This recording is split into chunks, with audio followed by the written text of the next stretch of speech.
you messed it up. You're stupid.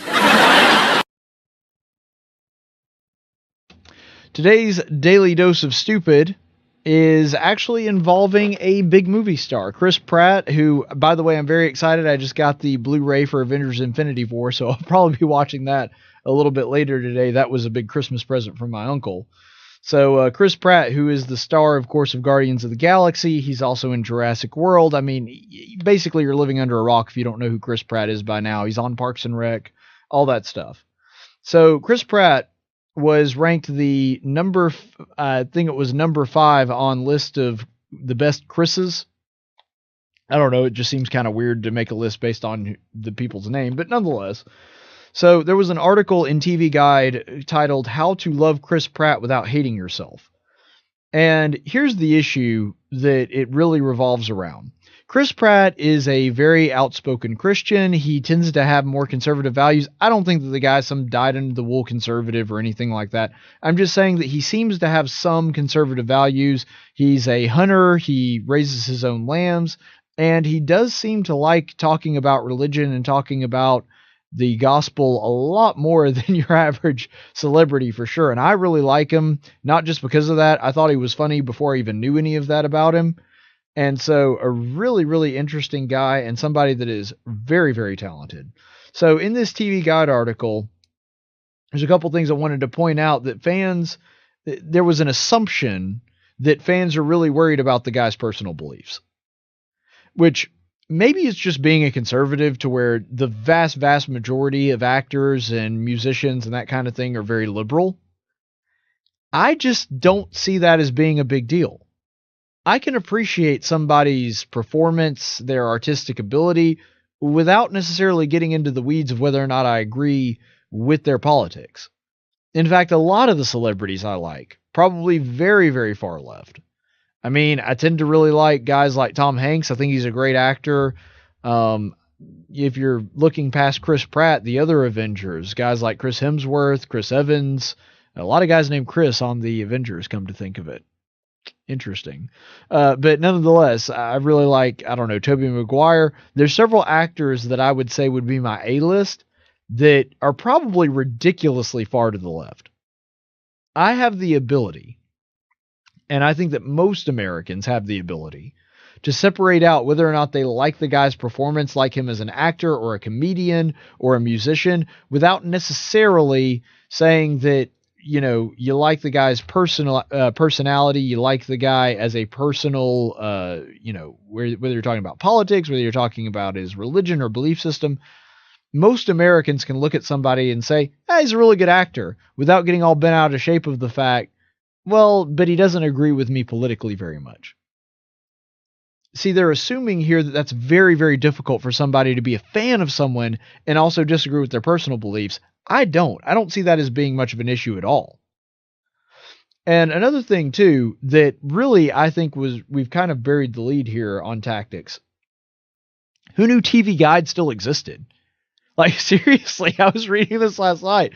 I was just sitting there scratching my head thinking, wait, you mean there's still a TV Guide? I thought the TV Guide went out with the advent of menus on your satellite or cable. I thought that was the whole point of that, is that you didn't have to have this actual paper guide to what was going to be on television. I mean, seriously, I didn't know that TV Guide still existed. I figured that it still existed as an organization or something, but I really didn't think that they still put out a magazine with actual articles in it.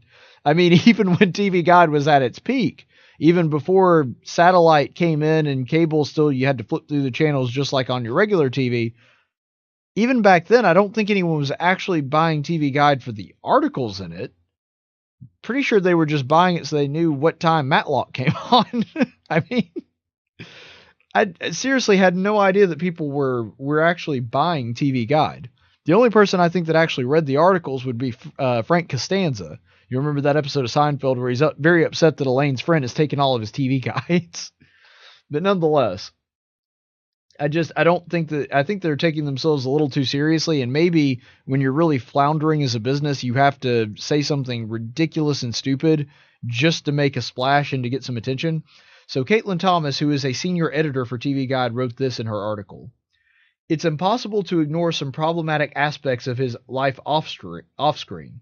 Adding fuel to this particular fire is the fact that Pratt, an avid hunter who has often spoke about his love for hunting, currently raises lambs on his farm.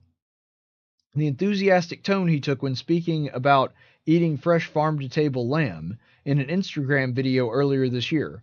They are the happiest lambs on the planet. They are so sweet, and then one day they wake up dead and they're in my freezer, sparked backlash from a number of fans, and not just those that are vegetarians or vegans. The next day, Pratt posted a photo of several pieces of fresh lamb meat and even compared said lamb's death to something as easy or trivial as unplugging a TV. So basically what that is saying is that he's problematic, to use her word, because he's not a left-wing nut job. That's essentially what she's saying. If he were just a normal left-wing nut job that was so terribly concerned with every little thing coming out of his mouth being 100% PC approved, then he wouldn't be a problem. But the reason he's problematic is because he's funny and he shows some common sense, and he doesn't kowtow to every liberal interest group. That's the reason that he's problematic, according to this woman. And here's the thing about the meat thing, whether it's him being a hunter or talking about the fact that he kills his own lambs and eats them. Isn't that way more honest than most of these celebrities that kind of give lip service to it? Because there's a few celebrities that are vegans or vegetarians or whatever, but most of them aren't. And so where do they think the meat that they eat comes from? Do they think it comes from the magic meat fairy that makes it appear in the grocery store? I mean, whether Chris Hemsworth is the one killing the lamb and eating it and cooking it himself, or it's some celebrity that goes to a 5-star restaurant and eats the lamb, the point is, a lamb still died. And somebody still slaughtered it, and they still cooked it, and then it still wound up on their table, and they were the ones still eating it. So the fact that you think that that's any different than Chris Pratt, I almost said Chris Hemsworth. You think that's any different than Chris Pratt raising his own lambs and killing it himself and then cooking it himself, to think that that is any different than what you're doing is completely hypocritical. Just because you may not see the actual animal die doesn't mean the animal didn't die.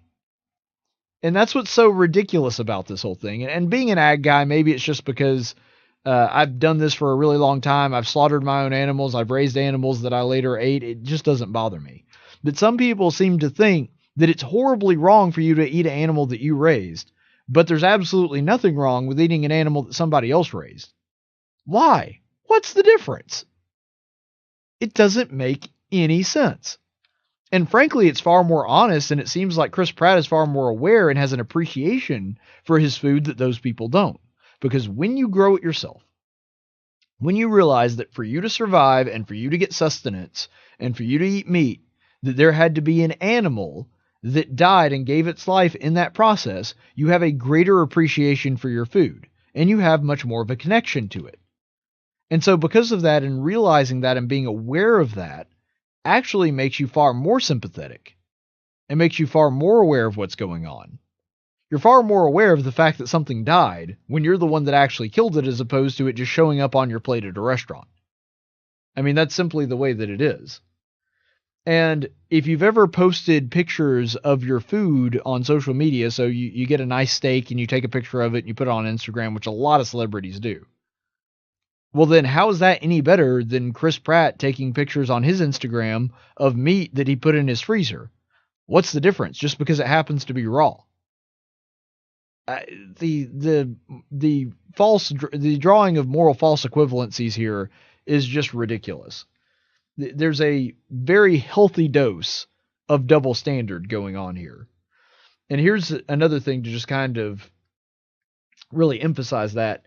In this same TV Guide article, Caitlin Thomas also said, the idea that Pratt doesn't see himself, though many come from the working class family and he spends most of his time on a farm, he also is a successful straight white man at the heart of two major film franchises. As being represented in a television or film is ridiculous, as this idea of a working class American isn't well represented in Hollywood.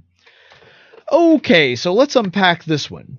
So what you're saying is that he paints himself as sort of this blue collar guy, and that he's a hypocrite and he's wrong for doing so because he also happens to be a very successful straight white male.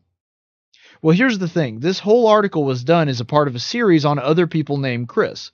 Let's look at who the other Chris's are. Chris Evans, in other words, Captain America, Chris Hemsworth, Thor, and Chris Pine and Chris Klein. I don't really know a whole lot about them. I think they're in movies that I don't really see a whole lot of. But nonetheless, aren't they all very successful straight white men?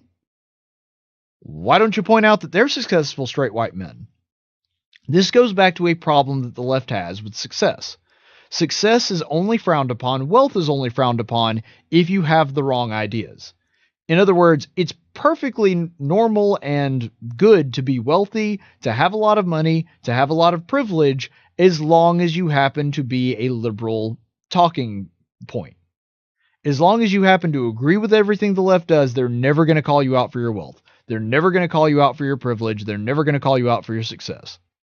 There's a reason that Jeff Bezos seems to get a pass on pretty much everything when it comes to the left, because he also runs the Washington Post. And despite being one of the wealthiest men on earth and running one of the most successful companies on earth, his wealth isn't a bad thing. Look at the Koch brothers, for example, versus Warren Buffett, who the Koch brothers are actually pretty socially liberal. They just happen to be fiscally conservative, and they support a lot of Republican candidates because of that. Even though they're nowhere near the biggest political donors, nor are they anywhere near the wealthiest people on earth, they get all kinds of crap from the left because they happen to have different ideas and different opinions. The reason the left goes after them and not successful people on their side is because wealth is only bad if you happen to be a right-winger. See, Chris Pratt's wealth and success, and the fact that he's not really a blue-collar guy, is only a problem for this woman because he doesn't toe the liberal line on things. But the four other Chris's that have been talked about before, nobody ever talks about them being successful straight white men. Why? Because that's only a problem if you happen to disagree with some things of people on the left. If you happen to be a pop culture hero for the right, then you can say whatever you want to about them. You can lob any kind of criticism that you want to at them at that point. And this double standard is really, really sickening when you get it, because only rich people on the right ever get criticized for stuff like this. Your wealth and your success are never criticized if you happen to be on the left. In fact, the left will cover for you in a lot of ways, and if you don't believe me, Harvey Weinstein. NBC covered for him for years and still wouldn't run Roman Farrow's story when he came to them first about it. So, I mean, if you are on the left, you have cover from the media and from other people that are in those sort of social circles. And when it comes to Chris Pratt, this guy is one of the very few celebrities that at least has some aspects of blue-collar life in his lifestyle. I'm not going to sit here and try to tell you that he's a blue-collar working man just like everybody else. And I'm guessing Chris Pratt probably himself wouldn't tell you that. But he does actually go out and work on a farm on land that he owns and produces some of his own food.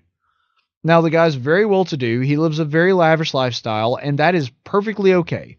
More power to him. Glad he's so successful. But at the same time, at least there are some aspects of his life that somewhat equate to blue-collar people in middle America. You can't say that for 99% of celebrities. So it seems to me that this woman is doing a ridiculous level of nitpicking here. And at the end of the day, what's so funny about this whole thing is just an elaborate way of saying shut up and dribble. You remember how much crap Laura Ingraham caught for telling LeBron James, hey, just shut up and dribble. She was a racist. She hated the fact that he was successful. She was only doing this because he disagreed with her president, which honestly, in Laura Ingram's case, that's probably accurate. But nonetheless, what we're looking at here is the left saying, you know what, just shut up and act. Chris Pratt, just don't tell us about your personal life. Don't tell us about how you happen to like certain conservative ideas. Don't talk to us about your faith. Just shut up and act. Just do your job. Because we want to see you act, but we don't really want to hear about your personal opinion, so just shut up and act. Now, I've always been somebody that, whether it's LeBron James or somebody that I vehemently disagree with, or people that happen to have political affiliations more closely aligned with me, like John Rich or John Voight or Chuck Norris, regardless of which celebrity it is, they're celebrities, They have free speech in this country. They have a big platform. So if they want to use that platform to promote their political ideas, I don't have a problem with it. I think that from a business standpoint, it's smarter if you don't, because you don't alienate part of your audience. But as far as whether or not they should or shouldn't, look, if you've got a platform, you want to talk about your ideas, that's your business. Same thing with Chris Pratt. Same thing with all the other, I mean, Chris Evans, pretty liberal guy. Same thing with Chris Evans, who happens to play Captain America. If you want to have your opinions, you want to put it out there on your platform, hey, that is up to you, man. But when it comes to this, it just bothers me that the left, they want to hear about the left's politics over and over again. They love events like the Oscars. They love all of that stuff where celebrities get together and basically virtue signal about how awesome they are and about leftist politics and leftist talking points. But the second somebody starts giving somewhat of a conservative bend on things, I wouldn't even say, a super conservative bend from Chris Pratt. They're like, you know what? No, shut up and act. It's a complete double standard. They only want people to shut up and act when the person is saying something that they disagree with. This is normally the part of the video where I tell you to go ahead and like and subscribe, but the truth is, I really don't care whether you do or not. I mean, it's not like you really need all the latest news and commentary from me. It's not like there's a lot of really important stuff going on in the world and in the state of Alabama right now that you should probably be aware of.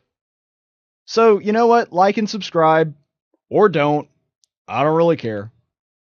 Reverse psychology. Boom.